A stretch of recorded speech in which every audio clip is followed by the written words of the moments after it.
சில பேர் இருப்பாங்க பார்த்தீங்களா, ஜஸ்ட் அவங்க தேவைக்கு மட்டும் கால் பண்ணிப்பாங்க. நம்மள நல்லா வந்து யூஸ் பண்ணிப்பாங்க. சில விஷயங்கள் நடக்கணும் அப்படின்னா, நம்மள யூஸ் பண்ணிப்பாங்க. அது நம்ம தெரிஞ்சிருந்து கூட அவங்க கால் பண்ணும்போது நம்ம மணிக்கணக்கா உட்காந்து பேசிட்டுருப்போம் நம்ம வேலையெல்லாம் விட்டுட்டு. அது தவறு. அந்த மாதிரி பண்ணாதீங்க. ஸோ அந்த மாதிரி பீப்பிள் கால் பண்ணாங்கன்னா, ரொம்ப சூப்பரா வந்து நீங்க ஹேண்டில் பண்ணி அவாய்ட் பண்ணலாம்.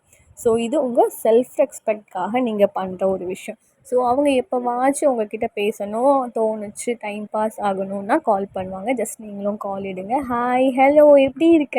நல்லா இருக்கேன். சாப்பிட்டாச்சா? சாப்பிட்டாச்சு. ஏய் ஒரு நிமிஷம் எனக்கு ஒரு கால் வருது. நான் உனக்கு கால் பேக் பண்ணுறேன். அர்ஜென்ட்டாக ஒரு கால் வந்துட்டுருக்கு. Cut. So it's simple way. So இந்த மாதிரி உங்களை யூஸ் பண்ணுறாங்கன்னு தெரிஞ்சவங்கள இந்த மாதிரி நீங்கள் கட் பண்ணி அவாய்ட் பண்ணும்போது ஒரு நிம்மதியாக இருக்கும். உங்களுக்கு ஒரு ரொம்ப ரிலாக்ஸாக இருக்கும். அதுவே அவங்க வந்து புலம்பிட்டு இருப்பாங்க. என்னடா இவ நம்ம கால் பண்ண மணிக்கணக்கா கொஞ்சம் பேசுவா, இன்னைக்கு கட் பண்ணிட்டு போறாளே அப்படின்ட்டு. Self respect is more important.